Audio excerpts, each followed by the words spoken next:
Hey guys, John Haddock here with Think Comics, and today I want to talk about The Watchmen and Doomsday Clock and how I feel DC hasn't been doing a really good job with Doomsday Clock. But to get to Doomsday Clock, first I have to talk about Watchmen. Watchmen was a book that came out that was written by Alan Moore and David Gibson, and it had nothing to do with DC continuity. It was in its own world and everything, had its own characters and its own problems. It took place during at the height of the Cold War, and you got to see a world that handled superheroes in a realistic way and how the world responded to them and used them for political reasons and to get certain agendas over, and how to turn the tide in the Vietnam War.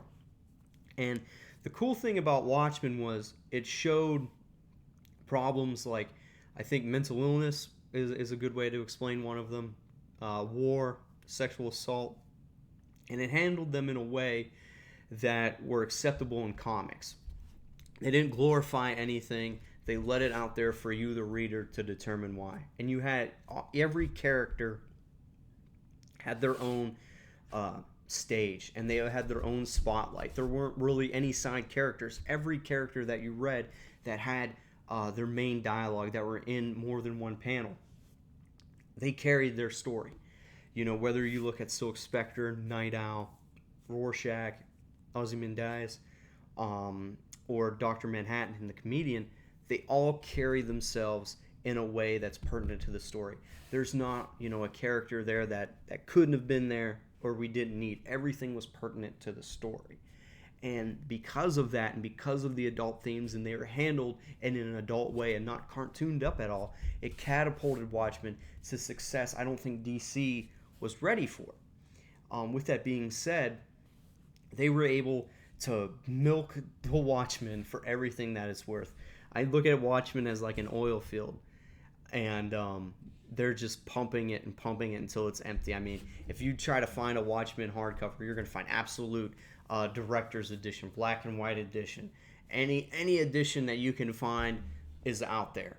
And they're going to continue printing it because it broke that comic book barrier. You had people that really weren't comic book fans that were going to this book because it changed how comics were. They said, hey, look, comics aren't for kids. We can make comics for adults with adult themes and really change the scape of comics and really open the doors to a lot of things and allow, writers and artists to explore ways and explore stories that before weren't able to be explored. And because that Watchmen was a very, very successful storyline, was made into a movie. Myself, I really enjoyed the movie. It's kind of a word-for-word adaptation, with the exception of the ending. But depending on who you talk to, people may not like the movie. And now that brings me to the Doomsday Clock, which I'm not so much a big fan of for a lot of reasons, and I'll get into those reasons. But to brace yourself for this story, you really have to read the Rebirth issue of DC, which catapulted and started their Rebirth storyline. Basically, Dr. Manhattan, when he leaves the Watchmen universe, he travels to the DC universe, and he changes stuff from the New 52 to Rebirth. He does his own meddling where he sees fit, and it's that. And then this book picks up from there, and it's the heroes from Watchmen that travel to our universe to get Dr. Manhattan to bring him back to this universe because they feel that he's the only one that can save this world. Because in this world, they realize that Ozymandias is the reason behind the squid aliens showing up and genocide in New York, and not the Russians. And they want blood in this world. This world is on the brink of collapse, and so he comes to our DC universe to get Dr. Manhattan and bring him back.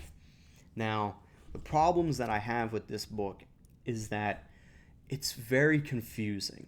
The story itself, it's not. I shouldn't say it's confusing. If you're reading multiple DC titles, that's when it gets confusing, because you're reading Justice League, you're reading Batman, you're reading Superman, you're reading The Flash. The only books that X affects is one issue of The Flash and one issue of Batman that explore this. I think that if you're doing a 12-issue run of a storyline that this should hold a lot of precedence in the universe. And I don't think DC does as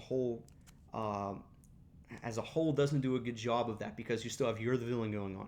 You have Heroes in Crisis going on. They bring back a character, Wally West, who was impacted by Dr. Manhattan hugely, to bring him back, to make him a villain in the end of Heroes in Crisis and move him on. I think that's not a good move, because you have Heroes in Crisis going on, You're the Villain going on, this going on, The Batman Who Laughs going on. Now you're bringing in the Leviathan. So you have 5 major things going on the DC continuity going on, and you read this, and those 5 things are nowhere near involved in this storyline. So it's probably been explained somewhere, but as a reader, as someone who's reading multiple books, I hate that. I find it very, very hard to grab the concept of, hey, look, this book happens before this event, or this book happens before this event. It just takes away from what I really think should be DC's mainstream book. And it's written by Jeff Johns, who's like DC's golden child next to Scott Snyder. And I just think that this should be the main focus, not other books that are being pushed. Another thing that I really, really think hinders the sale of this book and readership of this book is that the delays. This book has suffered huge delays. I looked up, issue 8 got released in December of 18, and I think 9 didn't get released until May, which is a huge gap. And especially when you're telling a book this book's not heavy on action. This book is very, very plot driven. It's story driven. You're getting a lot of, backstabbery going on. There's a lot of plot development with Ozymandias. You find out that what he's up to. Does he have a different agenda? What's Dr. Manhattan really been doing in the DC universe? How close is Batman and Flash figuring this out?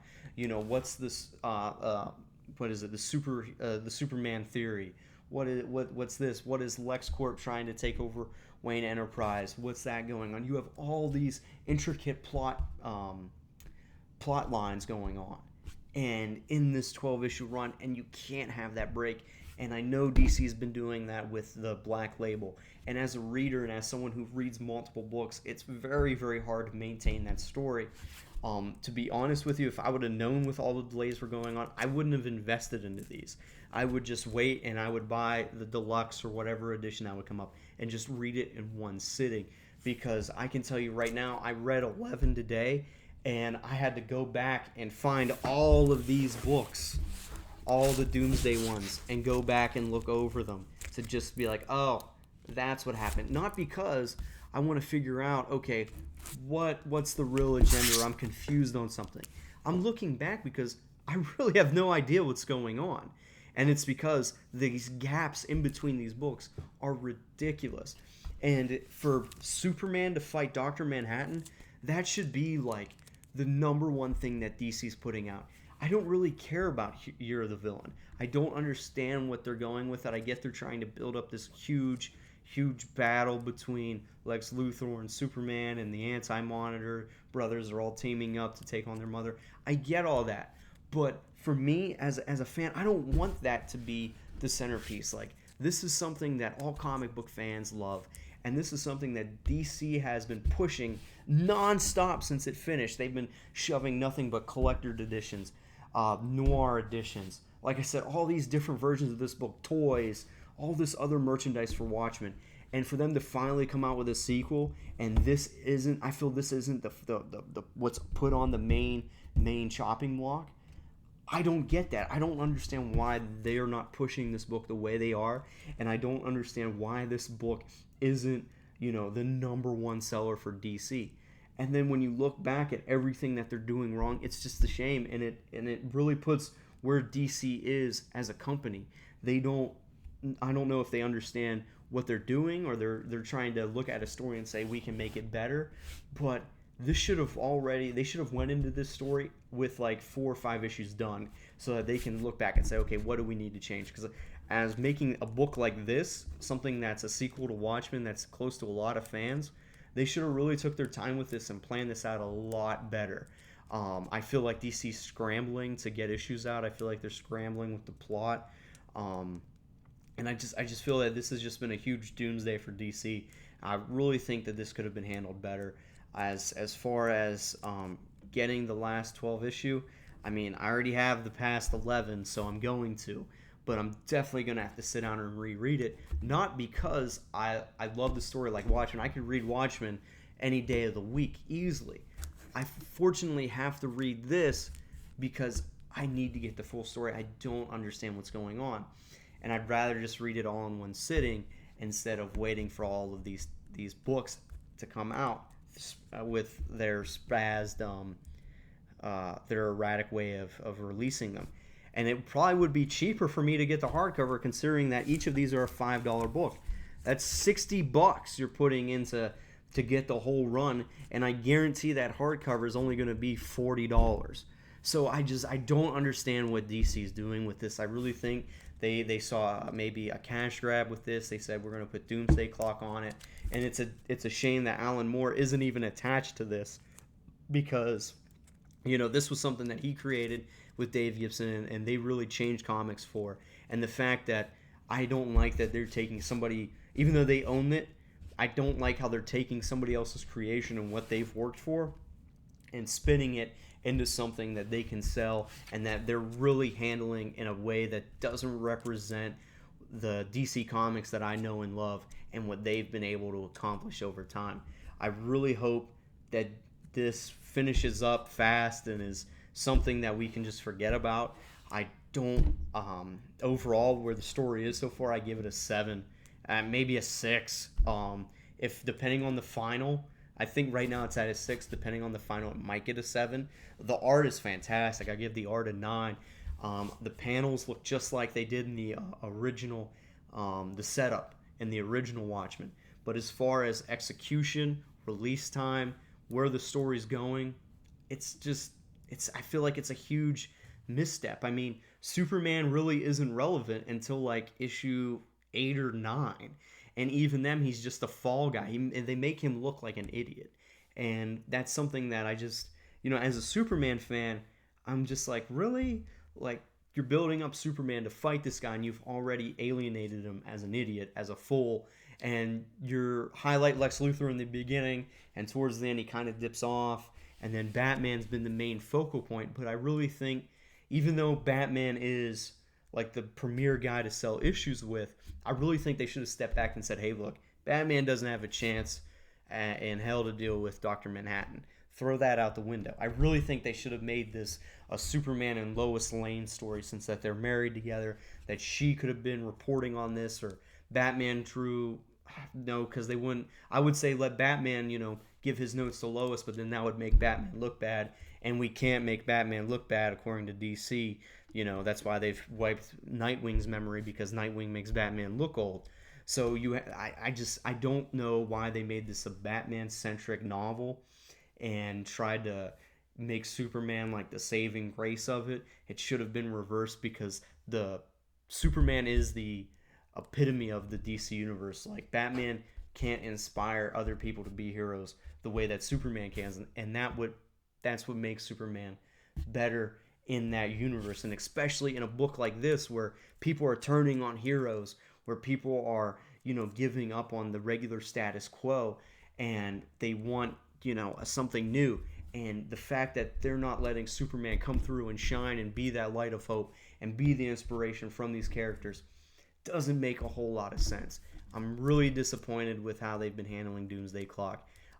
Please go ahead and comment, give a like, give a dislike if you don't like what I have to say. Subscribe. Please hit me up in the comment box. I'll definitely respond to you and have a great discussion on it. As always, I'm John Haddock with Think Comics. Keep reading, support your local comic book shop, and as always, guys, thanks for watching.